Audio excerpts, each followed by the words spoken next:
Welcome to the Secrets to Mindful Health podcast. I am your host, Beth Warren.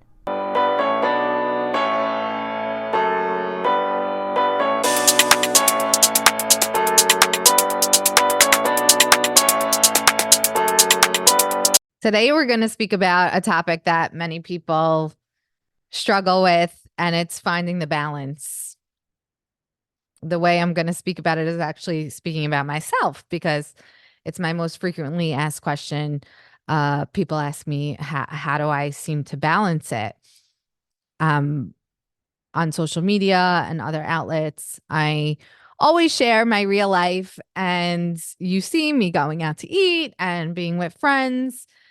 I don't only show salads. Of course, I show when I eat the salads, but I'll also show when I know how to treat myself. And this is something that I've found in my close to 15 years of practice that people are missing in their mentality when it comes to weight loss and especially maintaining weight over time. What's important to keep in mind is that the wisdom or the OMG moments when it comes to weight loss is not, can I get you to lose weight? It's a science. If you take in less calories than you burn, then you will gain weight. If you burn more calories than you take in, you'll lose weight, right? On paper, it sounds amazing. It sounds like a true science, but like I explained to clients, it's not an exact science. That's the best way I could describe it. Meaning it should work, yet it doesn't always work like that because there's so many variables that affect total weight, and mentality is definitely one of those factors that affect your success and your long-term sustainability. So whenever you're going through a weight loss plan, remember, anybody could get you to lose weight. You could follow anything to help you lose weight if you just follow it. But if you're not following, number one, a strategy, not just do this or don't do that or drink this or don't drink that. But if you're following a strategy, you want to follow a strategy that you can see yourself sustaining over time in some capacity. Something about it has to make sense to you that you'll keep forever. I know that's scary to some people because so many people tell me, do I need to do this forever? It's usually after the first time. And I always laugh because over time, you're not going to ask that question anymore. You're not going to be nervous about that.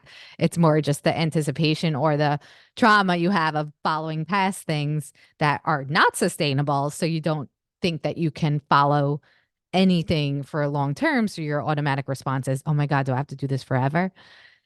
That actually should be the title of this one. Oh my God, do I have to do this forever?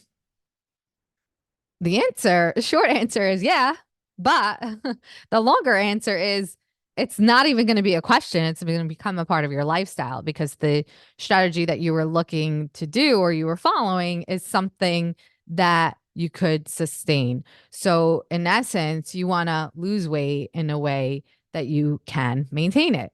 You want to follow a strategy that you can follow long term.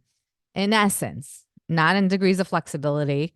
That's what I'm going to talk about today. The degrees of flexibility, AKA the balance. I think balance is a good word when it comes to this. You know, usually when, let's say, people reference work-life balance, that makes me laugh because work-life balance is a juggle. It's not a balance. One ball's up, the other ball doesn't fully drop, but they're never really on the same plane because you can't give focus to both things at the same time.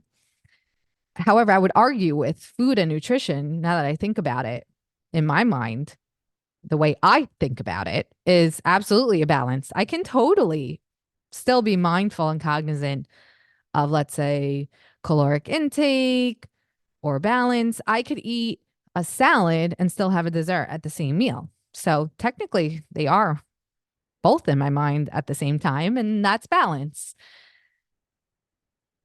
It's not one or the other. That's the point. So many people tell me that they only eat salads when on a diet, or they associate salads with being on a diet. And of course, salad is a term, right? Like a lot of vegetables or eating vegetables or salad-based things only when they're on a diet. So when they think of a salad, they're like, oh, that's when I'm on a diet.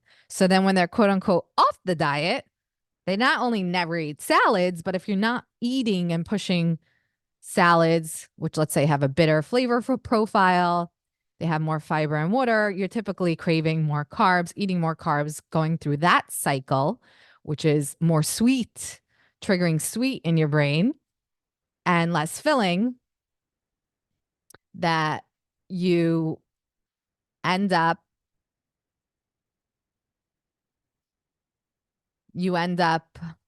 doing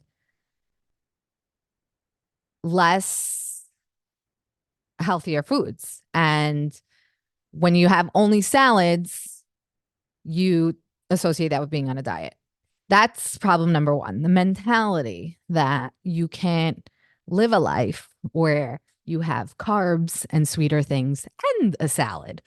Not only the same time, but the same day. Not only the same day, but in the same meal or in the same snack. It's recognizing that salads and, let's say, carbs are not mutually exclusive. They're not one or the other. A lot of the things I'm going to talk about today are things that you're going to have to take space from and think about, because I usually catch people in these thought processes.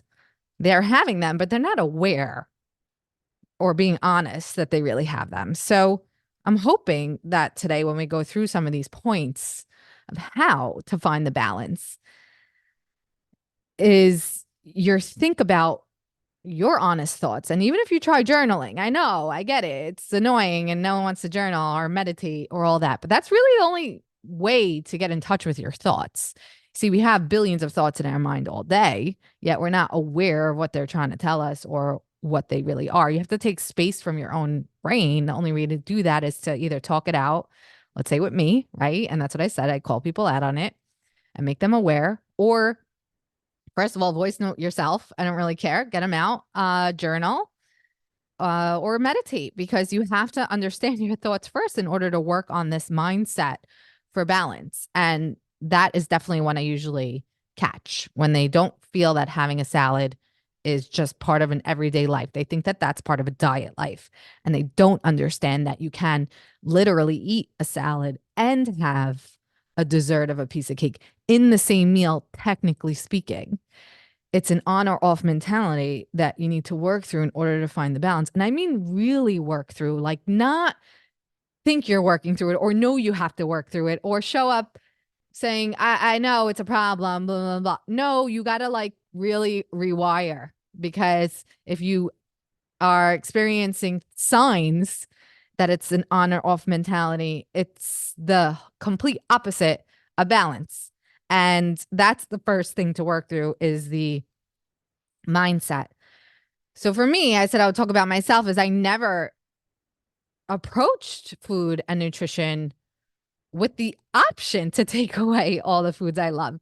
I got into nutrition because I love food. I lived for food. I was the child who would split a bag of chips with their friends and constantly be the hand going in there, taking it, licking the crumbs, asking for people's extras of muffins. Their moms bought them from this bagel store here that my mom would never buy me. And I'd rather eat the chocolate chips off the wrapper because I loved it. Or I would hang out by the snack machine and literally borrow quarters at the time. That's how much this stuff was then, for a treat. And I would always pick the cookies that no one ever wanted, the non-name brand cookies, because they came with 6 in them versus 1 cookie of a name brand, because I felt like I was eating more.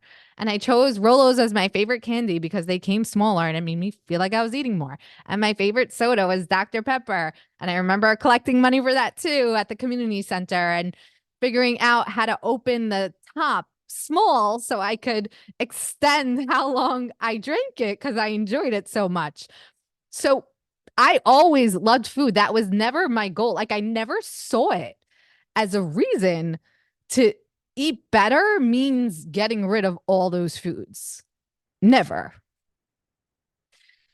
So I'm not sure, guys, why a lot of you start off that way. I think it's a lot of things you were taught, a lot of things you witnessed growing up or with friends, social circles, communities, news stations.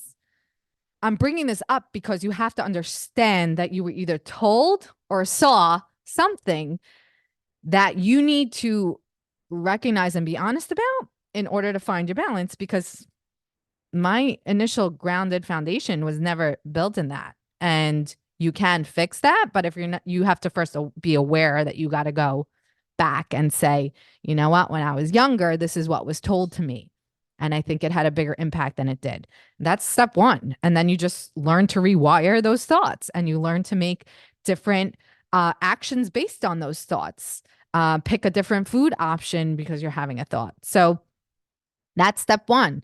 And I always approached it of understanding that I wanted to learn about nutrition and health, emphasis on health, to help people and help myself. What enamored me about nutrition was how impactful it could be on your physical health. And then over my years in practice, recognizing how impactful it was on your emotional health too.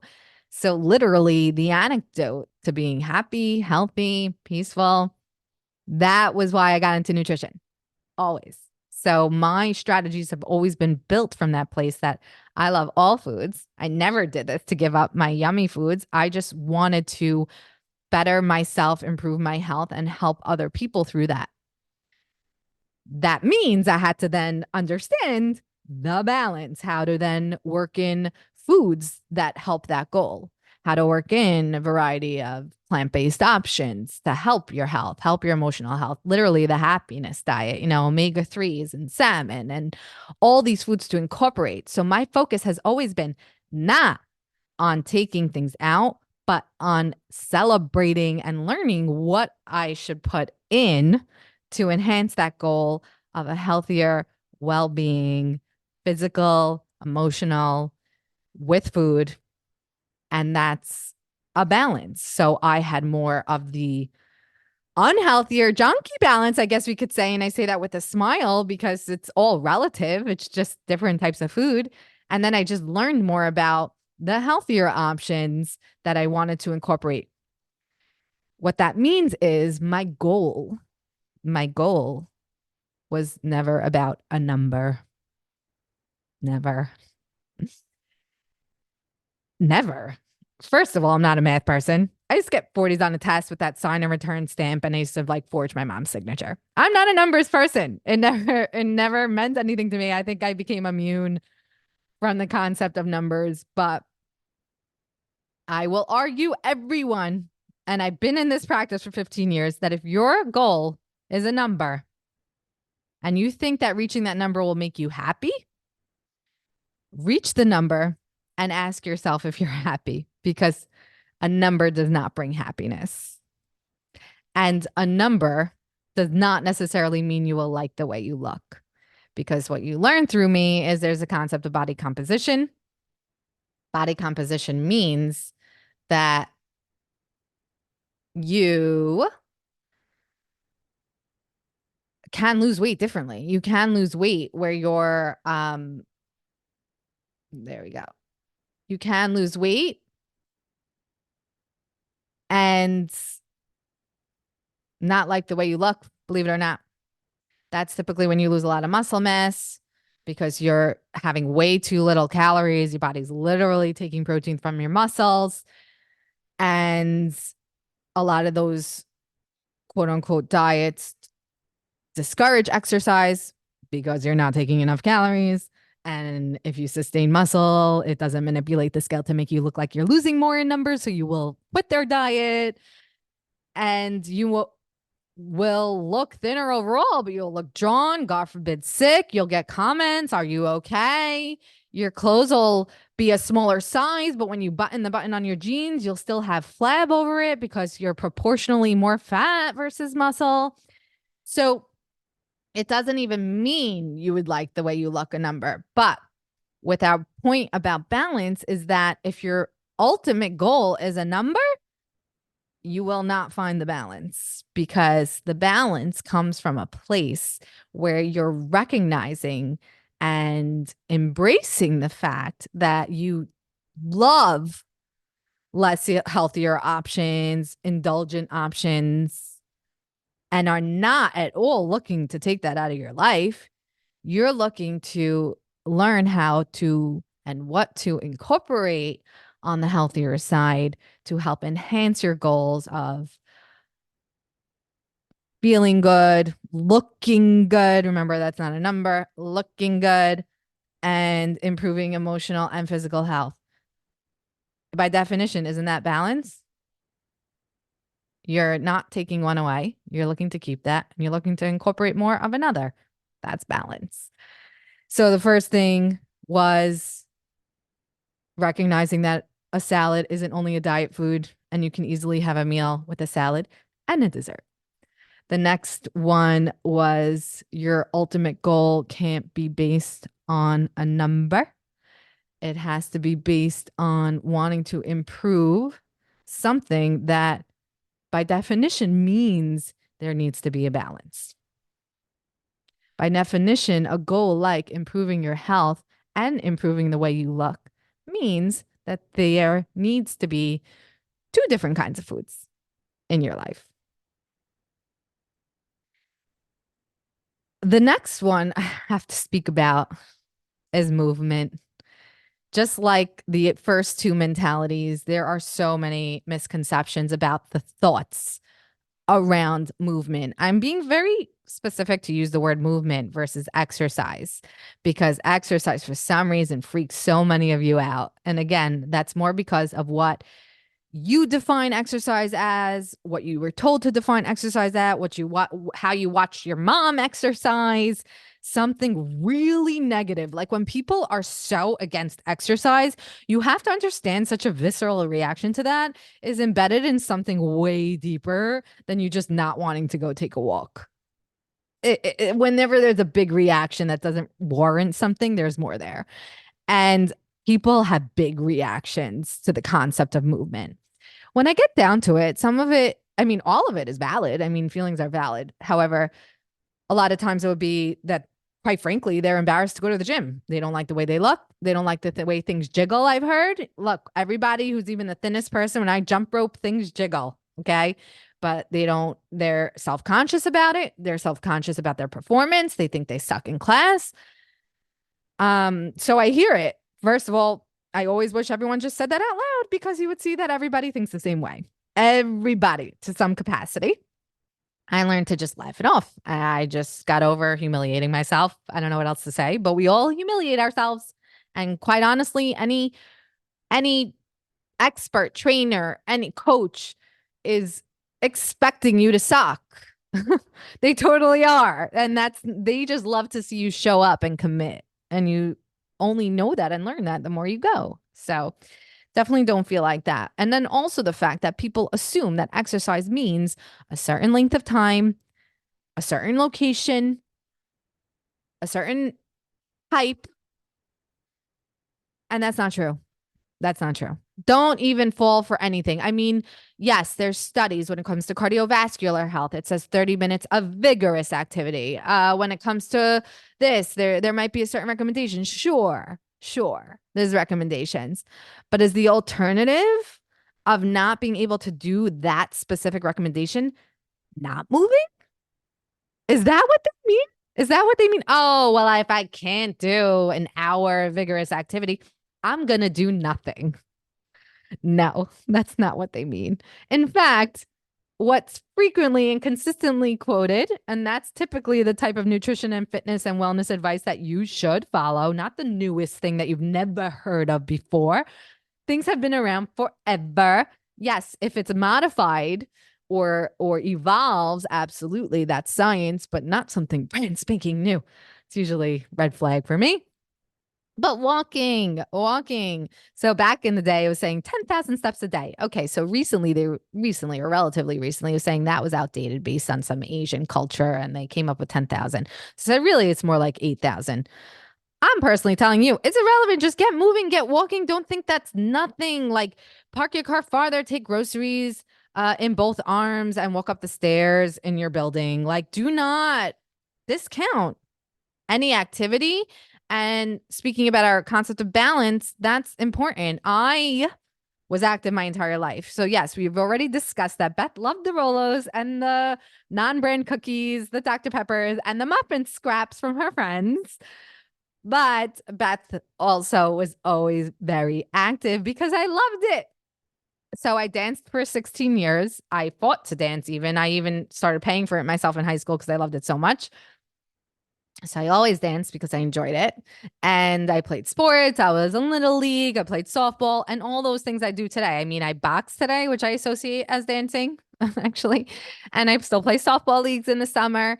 And that's why with kids, when I counsel pediatrics, I am so aggressive with enforcing and recommending and urging them to move, because if there's one thing I learned about myself is that if that was ingrained in me at a young age, and I've said this before on here, I used to even bond with my father by going with him to 24-hour fitness places at night, because that's when I got to see him and hang out with him, and I like that like private attention. I'm one of 7 kids. And I noticed if I go with him, no one else didn't want it to go. And I like to go. So I always had really good memories of movement. And I just don't know how to not move. I don't know how to not move. What I can tell you is I do not move in any way that I don't like. It will not last. I'm not some sort of miracle woman and like superhero here that just loves everything. No. If I don't like it, I don't do it.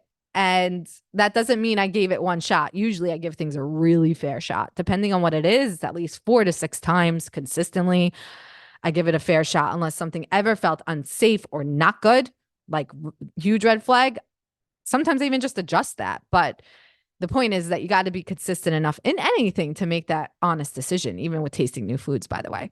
You got to give it time. But then you move on to the next thing, 7,000 million different ways to move your body, and not feeling that means you will not find the balance, because that's not a balanced mentality. This is the ideal way, or I go the highway. And that makes no sense in balance.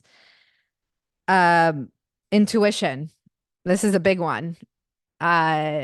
What's nice for me, and that sigh was more about wishing I was trusting more of my intuition in other areas. Look, like I'm speaking to you because I found it with nutrition and health. It doesn't mean I don't struggle with these things in other areas by any means, but I am able to empathize with your struggle because, number one, I found the balance, and two, I feel it in different ways. So I get the challenges, but I always had a very strong intuition, and I always recognized, I don't know, something wasn't right about when I would hear people talk about weight. Of course, I'm a girl. I used to have high school friends that eat pretzels and diet sodas, and that was it. And I remember sort of looking at them and be like, aren't you hungry? Like, what's happening? Or, but and it's not that it didn't like give me like a annoying feeling in my mind. It's not like I didn't feel like, that's like annoying, or should I be looking at my food? Like I was a kid. It's not like it didn't affect me, but still my intuition ruled out. It's like, but I'm hungry. Like, I'm just going to eat.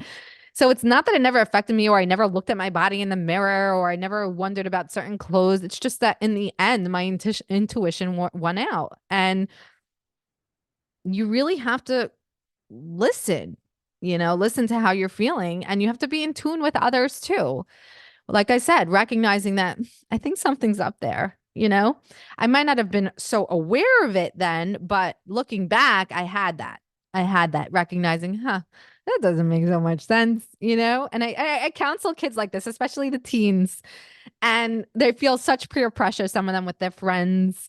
And I get them to kind of smile like me and sort of get much more confident in trusting their own intuition here, because it's there.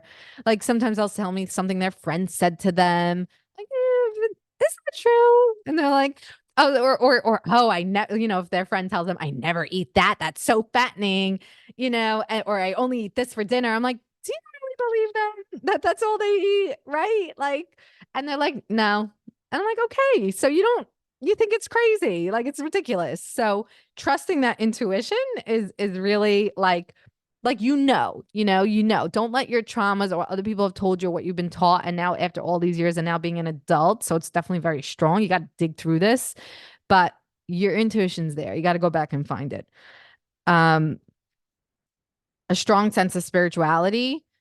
and a connection to God. So, in a lot of self help areas, whether you believe in God or not, they all say something about a higher being. Like there's an essence here that you have to think of something beyond yourself because it's the only way to really get through any challenge or anxiousness or chaos. It's really the ultimate fact. Like you can't always know, or you have to like reach out like on a higher level for like help or assistance or to understand something. And I've always had a very strong connection for me to God and very spiritual in the sense where I recognizing that something's not as it always seems, or let's dig deeper. I mean, it's also what made me a unique and hopefully great dietitian is because I know that there's more. Um, so I embrace you to kind of like look for that in the sense where, like I said, even journaling and getting your thoughts out and taking some space and meditation, but trying to find that essence of what to tap into when things are challenging. So you're not just stuck in your own cycle of thoughts that lie to you a lot. They lie to you a lot. So that would be my final point. And just to end again with the scale and other things is that I always treated feeding myself and food and prepping things as an act of self-care. And I've said that on here all the time and I teach people with that all the time because if it's not coming from a place of positivity and I want to ultimately take care of myself, remember my initial goal of even wanting to get into nutrition, like that starts the balanced mindset. If you don't treat it like self-care, it's just so negative and restrictive and damaging and even for your mental space. So really try to find the feel good aspects of eating well. And I promise you, your weight will follow. I promise it will follow. I promise. It's real. These are the grounding factors. I speak about these in my books. I have Living a Real Life with Real Food, and I have Secrets of a Kosher Girl. Both of those books are very helpful, helping you find this mindset that can help the balance. So, of course, we work with a structured plan at first. I hold your hand. I tell you what to eat. I do what you want me to do. I give you a list. But over time, I want you to know that my whole goal and the part of the process, if anything, the most important part of the process is trying to find yourself in the strategy, recognizing things you missed, things you actually realized you were doing because of the way you were eating before, not because you needed them. All these things that start coming together, like the pieces of the puzzle of your life, literally start coming together in the proper plan. And that's how you should approach weight loss so that you can find the balance and actually maintain your weight. Don't forget to tune in for more episodes on Spotify and be sure to follow us on TikTok and Instagram at Nourished by Beth for more wellness ideas.